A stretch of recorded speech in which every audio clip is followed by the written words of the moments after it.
The LTE network consists of an access part, EUTRAN, Evolved Universal Terrestrial Radio Access Network, and a core part, EPC, Evolved Packet Core. Together they form EPS, Evolved Packet System.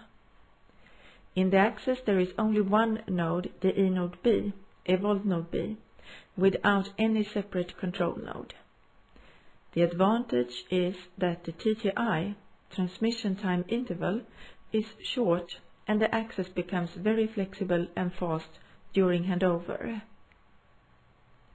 New radio spectrum cannot be invented, only utilized more efficiently. In LTE there is a new access technology called OFDMA, Orthogonal Frequency Division Multiple Access, which is more efficient technique compared to CDMA used in UMTS.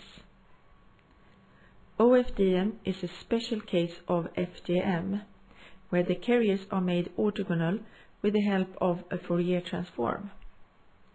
This leads to that the subcarriers can be put very tight together.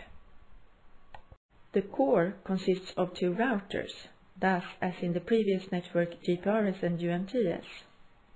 One router is looking towards the outside world, the PDN gateway, Packet Data Network Gateway. The other one is focusing on the access, MME/SGV, Mobility Management Entity Serving Gateway. This last router is split into two parts. MME is only involved in the control plane, and the main function for the serving gateway is transporting user plane IP packets. Before following a mobile during an attach procedure, let's take a look at the identities of the UV. Every UV has a unique, permanent identity of its SIM card, the IMSI, International Mobile Subscriber Identity. The IMSI is also permanently stored in the HSS, Home Subscriber Service, in the home network. Already from the start in GSM, there has been a high focus on security within the 3GPP technologies. When the mobile is communicating with the network, the IMSI is used as little as possible. Instead, an alias is used called the temporary IMSI.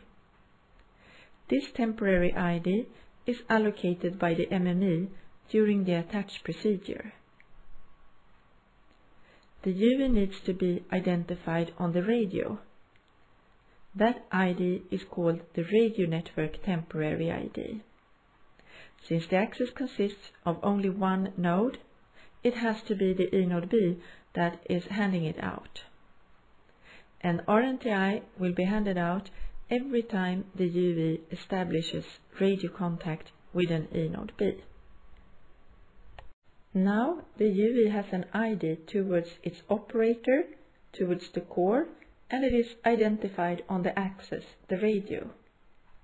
But there is still one identity missing, the IP address, which is allocated by the PDN gateway as soon as the UV is powered on. In the previous IP-based networks, GPRS and UMTS, the IP address was handed out when the user wanted to set up a service and taken back when the service ended. So why has that been changed in LTE? Well, LTE is a purely IP-based network. Both real-time and datacom services will be carried by the IP protocol. If the mobile doesn't have an IP address, it cannot be reached by incoming sessions, like a VoIP call. In GPRS and UMTS, you could still reach the mobiles with an incoming call over the circuit-switched core. As an end user, you can specify from which IP address sphere the desired IP address should be fetched from. This parameter is called APN, Access Point Name. When the mobile wants to attach the network, it will contact the base station it hears the strongest. That E node B will then select an MME for the UE. The MME will, on the other hand, select a serving gateway and a PDN gateway. The PDN gateway is selected from the APN parameter provided by the end user or his operator. During the attached procedure, the UE will be allocated an IP address from the desired PDN gateway. Now the UE is attached. So now let's take a look on the user plane. When an IP packet carrying user data reaches the PDN gateway, the network will start to tunnel the packet. The reason for tunneling is to make the handover more efficient from a routing perspective. Tunneling means putting an IP header in front of the original IP packet. Every node in an IP-based network has its own IP address. Let's call it an internal IP address. When an IP packet arrives from the outside world, the mobile network will put an extra IP header in front of the packet with the internal IP addresses. In this first case, the internal IP address of the PDN gateway and serving gateway.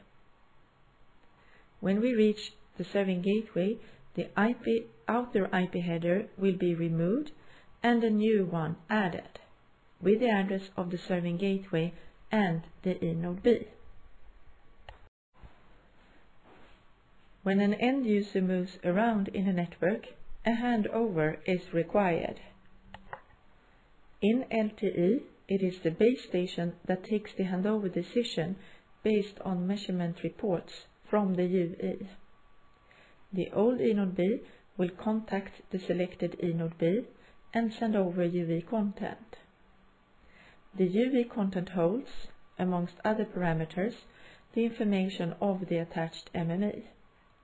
The new eNode B will update the MME that it is from now on the responsible eNode B. The MME will then contact the serving gateway with the internal IP address of the new eNode B.